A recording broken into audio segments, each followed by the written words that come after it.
નમસ્તે.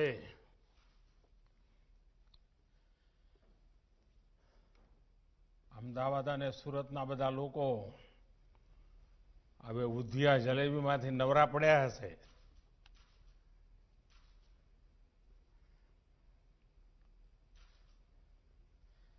गुजरात के राज्यपाल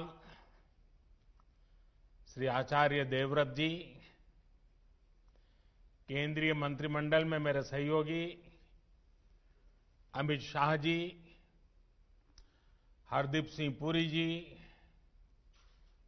गुजरात के मुख्यमंत्री विजय रूपाणी जी, गुजरात सरकार के मंत्रीगण, सांसद और विधायकगण, अहमदाबाद और सूरत के मेरे प्यारे भाई और बहनों, उत्तरायण की शुरुआत में आज अहमदाबाद और सूरत को बहुत ही अहम उपहार मिल रहा है. देश के दो बड़े व्यापारिक केंद्रों अहमदाबाद और सूरत में मेट्रो इन शहरों में कनेक्टिविटी को और मजबूत करने का काम करेगी.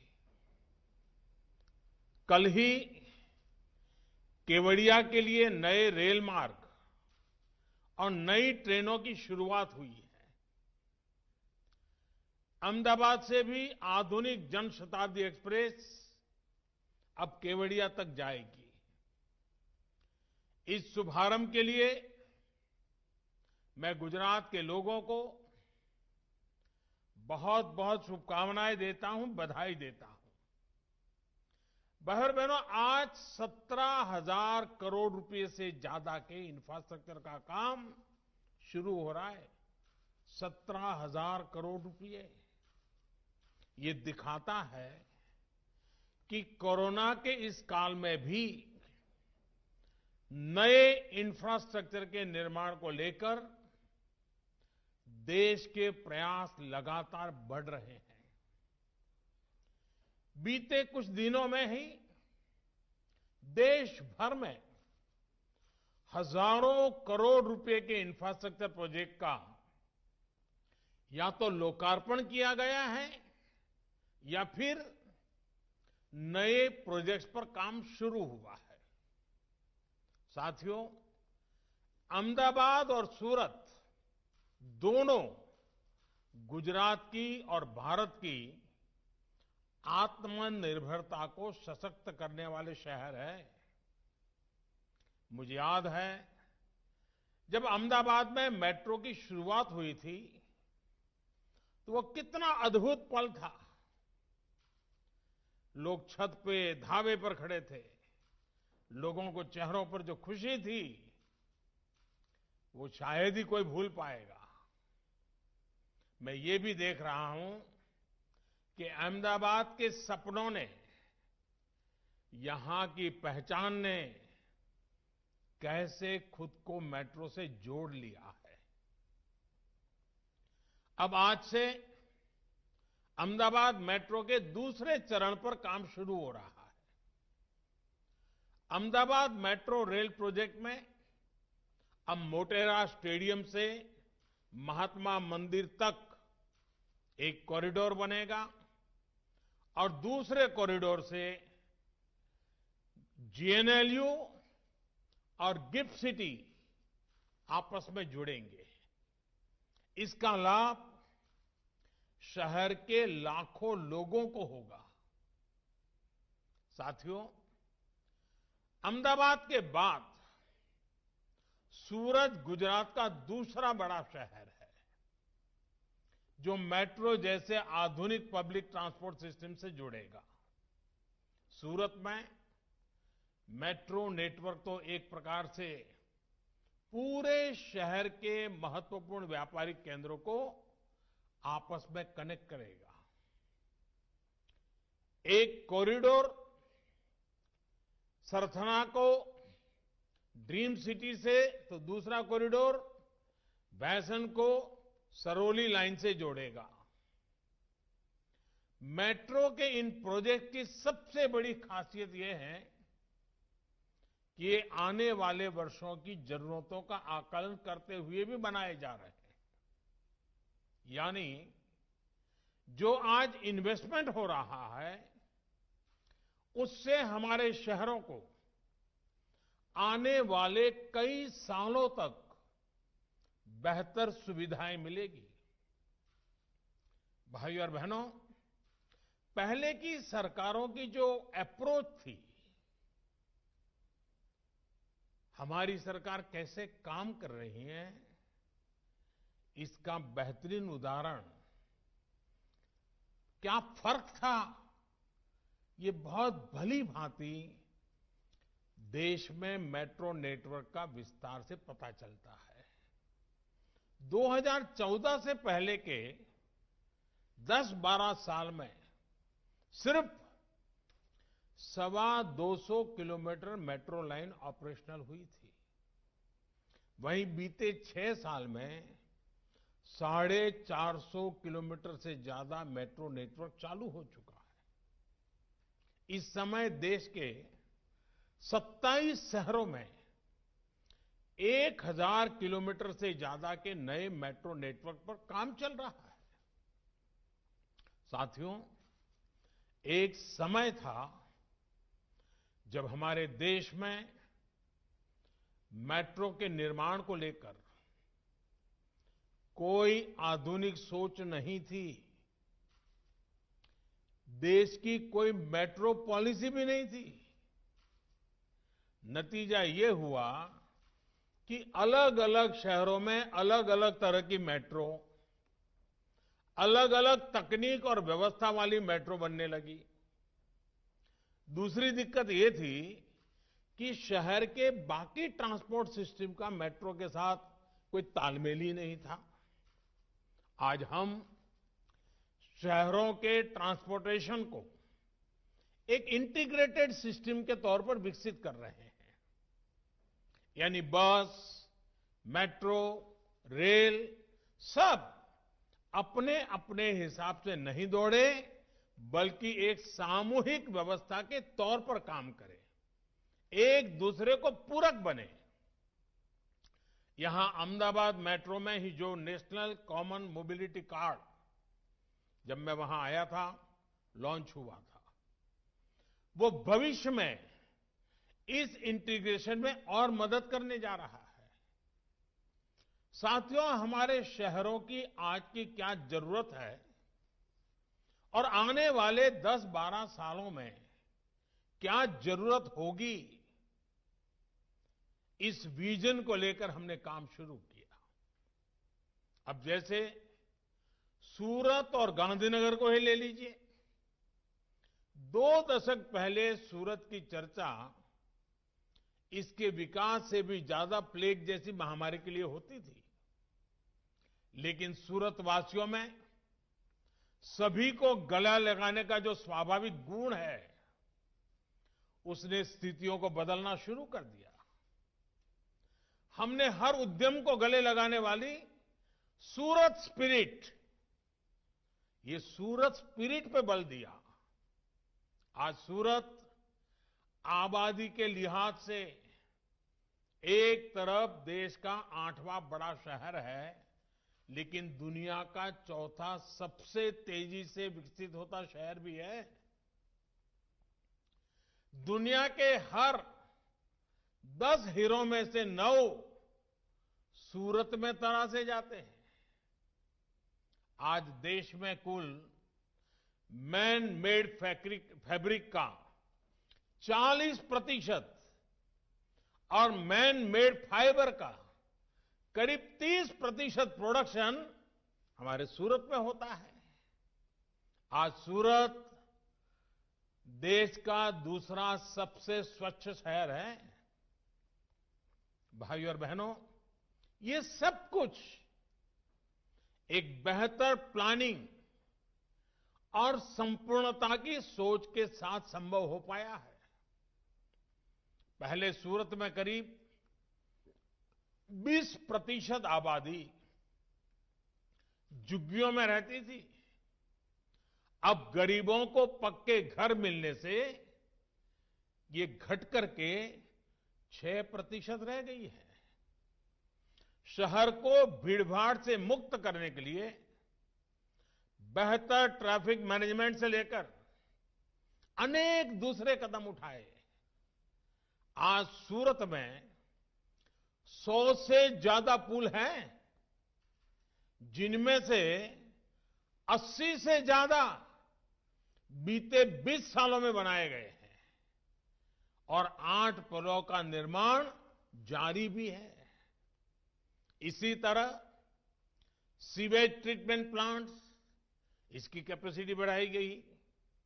आज सूरत में करीब 1 दर्जन सीवेज ट्रीटमेंट प्लांट्स हैं। सीवेज ट्रीटमेंट से ही सूरत को आज करीब 100 करोड़ रुपए की आय प्राप्त हो रही है। बीते सालों में सूरत में बेहतरीन आधुनिक अस्पतालों का निर्माण किया गया। इन सभी प्रयासों से सूरत में ईज ऑफ लिविंग बेहतर हुई।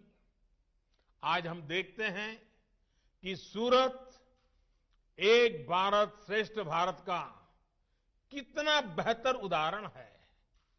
यहां में पूर्वांचल, ओडिशा, झारखंड, पश्चिम बंगाल, नॉर्थ ईस्ट, देश के कोने कोने से अपना भाग्य चमकाने के लिए आए हुए लोग, हमारे उद्यमी लोग, शिस्त और समर्पण के साथ लगे हुए लोग एक प्रकार से जीता जागता सपनों से भरा हुआ लघु भारत सूरत की धरती पर पनपा है। ये सभी साथी मिलकर सूरत के विकास को नई बुलंदी देने के लिए काम कर रहे हैं। साथियों, इसी तरह गांधीनगर पहले की उसकी पहचान क्या होती थी? ये शहर सरकारी नौकरी करने वालों का, रिटायर्ड लोगों का एक प्रकार से ढीला ढाला सुस्त ऐसा एक क्षेत्र बन गया था। उसको शहर ही नहीं कह सकते। लेकिन पिछले कुछ सालों में हमने गांधीनगर की इस छवि को तेजी से बदलते हुए देखा है। अब जहां कहीं भी जाएंगे, गांधीनगर में आपको युवा दिखेंगे, नौजवान दिखेंगे, सपनों का अंबार दिखेगा।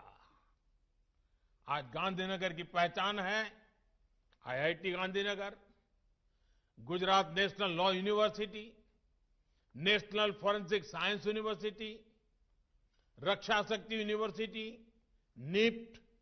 आज गांधीनगर की पहचान है Pandit Deendayal petroleum university, Indian institute of teachers education, Dhirubhai Ambani institute of information and communication technology, national institute of design, BISAG. अनगिनत मैं कह सकता हूं। इतने कम समय में भारत का भाग्य गढ़ने वाले लोगों का गणना निर्माण कार्य गांधीनगर की धरती पे हो रहा है। इन संस्थानों से केवल शिक्षा के क्षेत्र में परिवर्तन नहीं आया, बल्कि इन संस्थानों के साथ साथ कंपनियों के कैंपस भी यहां आना शुरू हुए। गांधीनगर में युवाओं लिए रोजगार के अवसर बढ़े। इसी तरह गांधीनगर में महात्मा मंदिर कॉन्फ्रेंस टूरिज्म को भी बढ़ा रहा है। अब प्रोफेशनल्स, डिप्लोमेट्स, थिंकर्स और लीडर्स यहां आते हैं, कॉन्फ्रेंस करते हैं। इससे शहर को एक नई पहचान भी मिली है और एक नई दिशा भी मिली है। आज गांधीनगर के शिक्षा संस्थानों, आधुनिक रेलवे स्टेशन, गिफ्ट सिटी, ऐसे प्रोजेक्ट्स, इंफ्रा के अनेक आधुनिक प्रोजेक्ट्स, इसने गांधीनगर को जीवंत कर दिया है। एक प्रकार से स्वप्निल शहर बना दिया है। साथियों, गांधीनगर के साथ ही अहमदाबाद में ही ऐसी अनेकों परियोजनाएं हैं जो आज शहर की पहचान बन चुकी है। साबरमती रिवर फ्रंट हो, कांकरिया लेक फ्रंट हो, वाटर एरोड्राम हो, बस रैपिड ट्रांजिट सिस्टम हो, मोटेरा में विश्व का सबसे बड़ा स्टेडियम हो, सरखेज का 6 लेन गांधीनगर हाईवे हो, अनेकों अनेक प्रोजेक्ट्स बीते वर्षों में बने हैं। एक प्रकार से अहमदाबाद की पौराणिकता को बनाए रखते हुए शहर की आधुनिकता का आवरण पहनाया जा रहा है। अहमदाबाद को भारत का पहला वर्ल्ड हेरिटेज सिटी घोषित किया गया है। अब अहमदाबाद के पास धौलेरा में नया एयरपोर्ट भी बनने वाला है। इस एयरपोर्ट को अहमदाबाद से कनेक्ट करने के लिए अहमदाबाद धौलेरा मोनोरेल को भी हाल में स्वीकृति दी जा चुकी है। इसी तरह अहमदाबाद और सूरत को देश की आर्थिक राजधानी मुंबई से जोड़ने वाली बुलेट ट्रेन पर भी काम की प्रगति पर है। साथियों, गुजरात के शहरों के साथ साथ ग्रामीण विकास में भी बीते सालों में अभूतपूर्व विकास हुआ है। विशेष रूप से गांवों में सड़क, बिजली, पानी की स्थिति में कैसे बीते 2 दशकों में सुधार आया है, वो गुजरात की विकास यात्रा का बहुत अहम अध्याय है। आज गुजरात के हर गांव में ऑल वेदर रोड कनेक्टिविटी है। जनजातीय क्षेत्रों के गांवों में भी बेहतर सड़कें हैं। साथियों, हम में से अधिकांश ने वो दौर देखा है जब गुजरात के गांवों तक ट्रेन और टैंकरों से पानी पहुंचाना पड़ता था। आज गुजरात के हर गांव तक पानी पहुंच चुका है। इतना ही नहीं, अब करीब 80% घरों में नल से जल पहुंच रहा है। जल जीवन मिशन के तहत राज्य में 10 लाख नए पानी के कनेक्शन दिए गए हैं। बहुत जल्द गुजरात के हर घर तक नल से जल पहुंचने वाला है। साथियों, सिर्फ पीने का पानी ही नहीं, बल्कि सिंचाई के लिए भी आज गुजरात के उन क्षेत्रों तक पानी पहुंचा है जहां कभी सिंचाई की सुविधा असंभव मानी जाती थी। सपने में भी कोई सोचता नहीं था। सरदार सरोवर डैम हो, सौनी योजना हो, वाटर ग्रिड्स का नेटवर्क हो, गुजरात के सूखाग्रस्त क्षेत्रों को हरित करने के लिए बहुत व्यापक काम किया गया है। मां नर्मदा का पानी अब सैकड़ों किलोमीटर दूर कच्छ तक पहुंच रहा है। माइक्रो इरिगेशन के मामले में भी गुजरात देश के अग्रणी राज्यों में शामिल है। भाइयों और बहनों, गुजरात में कभी बिजली की भी भारी समस्या रहती थी। गांवों में तो और संकट भीषण था। आज गुजरात में पर्याप्त बिजली भी है और सौर ऊर्जा के निर्माण में देश का अग्रणी राज्य भी है। कुछ दिन पहले ही कच्छ में दुनिया के सबसे बड़े रिन्यूएबल एनर्जी के प्लांट के लिए काम शुरू हुआ है, जिसमें सोलार भी है, विंड भी है। आज किसानों तक सर्वोच्च योजना के तहत सिंचाई के लिए अलग से बिजली देने वाला गुजरात पहला राज्य बन रहा है। आरोग्य के क्षेत्र में गुजरात ने गांव-गांव में स्वास्थ्य सेवाओं को निरंतर सशक्त किया है। बीते 6 सालों में देश में स्वास्थ्य सेवा से जुड़ी योजनाएं शुरू हुई है, उनका भी लाभ गुजरात को बहुत व्यापक रूप से मिल रहा है। आयुष्मान भारत योजना के तहत गुजरात के 21 लाख लोगों को मुफ्त इलाज मिला है। सस्ती दवाइयां देने वाले 525 से ज्यादा जन औषधि केंद्र आज गुजरात में कार्यरत है। इसमें से लगभग 100 करोड़ रुपए की बचत गुजरात के सामान्य परिवार, खास करके मध्यम वर्ग, निम्न मध्यम वर्ग के परिवार, अगर उनके घर में बीमारी है तो सिर्फ इसके कारण 100 करोड़ रुपए जैसी रकम उनके जेब में बची है। ग्रामीण गरीबों को सस्ते घर दिलवाने में भी गुजरात तेजी से आगे बढ़ रहा है। पीएम आवास योजना ग्रामीण के तहत गुजरात के गांवों में 2.5 लाख से ज्यादा घर बनाए गए हैं। इसी तरह स्वच्छ भारत मिशन के तहत गुजरात के गांवों में 35 लाख से ज्यादा शौचालय का निर्माण हुआ है। गुजरात के गांवों के विकास के लिए कितनी तेजी से काम हो रहा है, इसका एक और उदाहरण है डिजिटल सेवा सेतु। इसके माध्यम से राशन कार्ड, जमीन से जुड़े कागज, पेंशन स्कीम, कई अन्य तरह के सर्टिफिकेट, ऐसी अनेक सेवाएं गांव के लोगों तक पहुंचाई जा रही है। ये सेतु पिछले साल अक्टूबर में ही लॉन्च किया गया था, यानी 4-5 महीने पहले, और मुझे बताया गया है कि जल्दी ही ये डिजिटल सेतु 8,000 गांवों तक पहुंचने वाला है। इसके माध्यम से 50 से अधिक सरकारी सेवाएं गांवों के लोगों को तक सीधी पहुंचेगी। मैं इस कार्य के लिए गुजरात सरकार की पूरी टीम को बहुत बहुत बधाई देता हूं।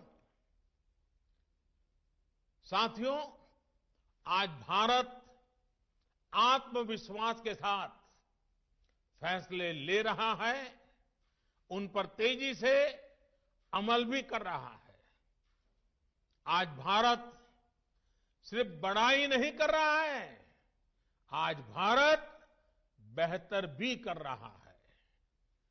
आज दुनिया की सबसे बड़ी प्रतिमा भारत में है। आज दुनिया के सबसे बड़ा अफोर्डेबल हाउसिंग प्रोग्राम भारत में चल रहा है। आज दुनिया का सबसे बड़ा हेल्थ केयर एश्योरेंस प्रोग्राम भी भारत में चल रहा है। 6 लाख गांवों को तेज इंटरनेट से जोड़ने का विराट काम भी भारत में ही हो रहा है। और परसों ही कोरोना संक्रमण के विरुद्ध दुनिया का सबसे बड़ा टीकाकरण अभियान भी भारत में ही शुरू हुआ है। यहां गुजरात में ही बीते दिनों 2 ऐसे काम पूरे हुए जिनका मैं विशेष तौर पर जिक्र करना चाहता हूं।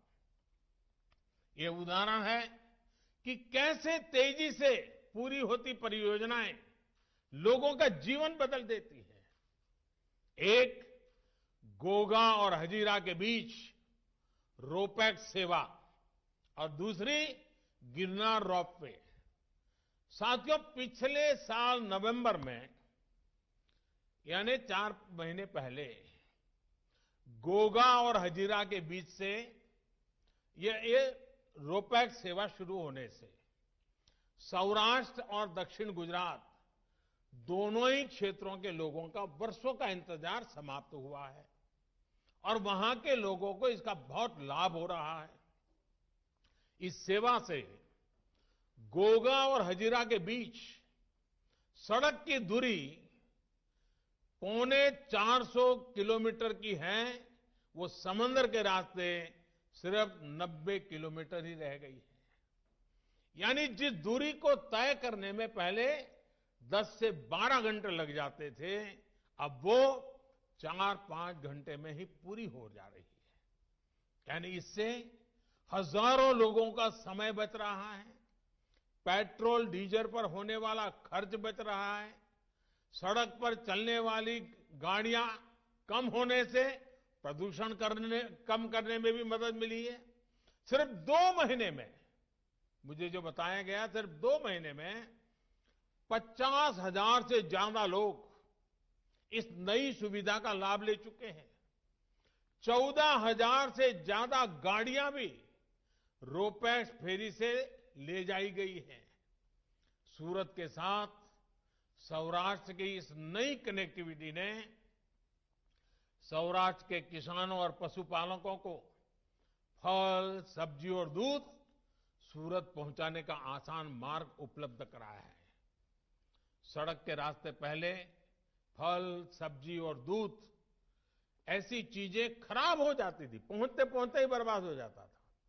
अब समंदर के रास्ते पशुपालकों और किसानों के उत्पाद और तेजी से शहरों तक पहुंच रहे हैं। वहीं सूरत में व्यापार कारोबार करने वाले साथियों और श्रमिक साथियों के लिए भी आना जाना इस फेरी सेवा से बहुत आसान हो गया है। साथियों, इस फेरी सर्विस से कुछ सप्ताह पहले ही पिछले साल अक्टूबर के महीने में गिरनार में रोपवे शुरू हुआ था, वो भी करीब 4-5 महीने पहले। पहले गिरनार पर्वत पर दर्शन करने जाने के लिए 9,000 सीढ़ियां चढ़कर जाने का ही विकल्प था। अब रोपवे ने श्रद्धालुओं को एक और सुविधा दी है। पहले मंदिर तक जाने में 5-6 घंटे लग जाते थे, अब लोग कुछ मिनट में ही वो दूरी तय कर लेते हैं। मुझे बताया गया है कि सिर्फ 2.5 महीने में ही अब तक 2,13,000 से ज्यादा लोग इसका लाभ उठा चुके हैं। आप कल्पना कर सकते हैं, सिर्फ 2.5 महीने में 2 लाख से ज्यादा लोग। आज समझ सकते हैं कि कितनी बड़ी सेवा का काम हुआ है। और मुझे विश्वास है, खास करके जो बुजुर्ग माताएं, बहनें, बुजुर्ग परिवार के वरिष्ठ लोग ये जो यात्रा कर रहे हैं, मेरे जैसे अनेकों को उनके आशीर्वाद मिल रहे हैं, जो हमें और अधिक काम करने की ताकत देते हैं। भाइयों और बहनों, नए भारत का लक्ष्य लोगों की आवश्यकताओं को समझते हुए, आकांक्षाओं को समझते हुए, तेज गति से काम करते हुए प्राप्त किया जा सकता है। इसी दिशा एक और प्रयास है जिसकी लोगों में उतनी चर्चा नहीं होती जितनी होनी चाहिए। ये प्रयास है केंद्रीय स्तर पर प्रगति नाम से बनाई गई व्यवस्था। मैं जब गुजरात में था तो स्वागत कार्यक्रम की बड़ी चर्चा हो रही थी, लेकिन देश के अंदर प्रगति कार्यक्रम जो मेरा चल रहा है, देश की अलग अलग योजनाओं में, इंफ्रास्ट्रक्चर के प्रोजेक्ट में तेजी लाने के में इस प्रगति प्लेटफॉर्म का, प्रगति कार्यक्रम का बहुत बड़ी भूमिका है। यहां सरकार से जुड़े लोग जानते हैं कि प्रगति की बैठकों में मैं स्वयं भी घंटों तक बैठ करके राज्यों के अधिकारियों से एक एक प्रोजेक्ट की बारीकी से चर्चा करता हूं, उनकी समस्याओं का समाधान करने के लिए प्रयास करता हूं। प्रगति की बैठकों में मैं कोशिश करता हूं कि सभी स्टेक होल्डर्स के साथ सीधा संवाद करके दशकों से अटके हुए प्रोजेक्ट का कोई हल निकल सके। बीते 5 साल में प्रगति की बैठकों में 13 लाख करोड़ रुपए से ज्यादा के प्रोजेक्ट्स की समीक्षा हो चुकी है। इन बैठकों में देश के लिए जरूरी लेकिन बरसों से अधूरी अनेक परियोजनाओं को रिव्यू करने के बाद उनका उचित समाधान किया गया है। साथियों, सालों से अटकी और लटकी योजनाओं को गति मिलने से सूरत जैसे हमारे शहरों को गति मिलती है। हमारे उद्योगों को और खासकर छोटे उद्योगों को, एमएसएमईज को एक आत्मविश्वास मिलता है कि वो दुनिया के बड़े बाजारों से कंपटीशन कर रहे हैं तो उनके पास बड़े देशों जैसा इंफ्रास्ट्रक्चर भी है। आत्मनिर्भर भारत अभियान में इन छोटे उद्योगों के लिए और भी कई बड़े कदम उठाए गए हैं। छोटे उद्योगों को संकट से बाहर निकालने के लिए एक तरफ हजारों करोड़ रुपए के आसान ऋण की व्यवस्था की गई है, वहीं दूसरी तरफ एमएसएमईज को ज्यादा अवसर देने के लिए महत्वपूर्ण फैसले भी लिए गए हैं। सबसे बड़ा फैसला सरकार ने एमएसएमईज के परिभाषा को लेकर किया है, निवेश की सीमा को लेकर किया है। पहले एमएसएमईज का विस्तार करने से उद्यमी इसलिए बचते थे क्योंकि उनको सरकार से मिलने वाले लाभ खोने का डर रहता था। अब सरकार ने ऐसे प्रतिबंधों को हटाकर इन इकाइयों के लिए नए रास्ते खोले हैं।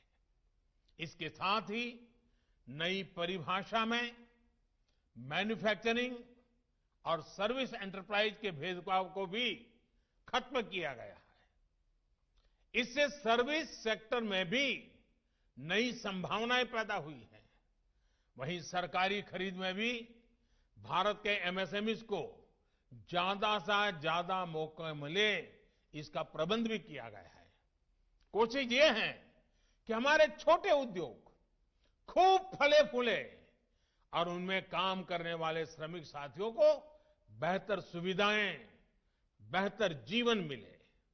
साथियों, इन विराट प्रयासों के पीछे 21वीं सदी के युवा, भारत की युवा अनगिनत आकांक्षाएं हैं। वो आकांक्षाएं जो बुनियादी सुविधा और सुरक्षा के अभाव में पूरी होनी कठिन है। मुझे विश्वास है कि उन कठिनाइयों को दूर करना है, सपनों को सामर्थ्य देना है और संकल्प को सिद्ध करके रहना है। मुझे विश्वास है कि अहमदाबाद और सूरत के ये मेट्रो प्रोजेक्ट इन शहरों के हर साथी की आकांक्षाओं और अपेक्षाओं को पूरा करेंगे। इसी विश्वास के साथ गुजरात के सभी भाइयों बहनों को, खास करके अहमदाबाद और सूरत के नागरिक भाइयों बहनों को मेरी तरफ से बहुत बहुत बधाई है, बहुत बहुत धन्यवाद।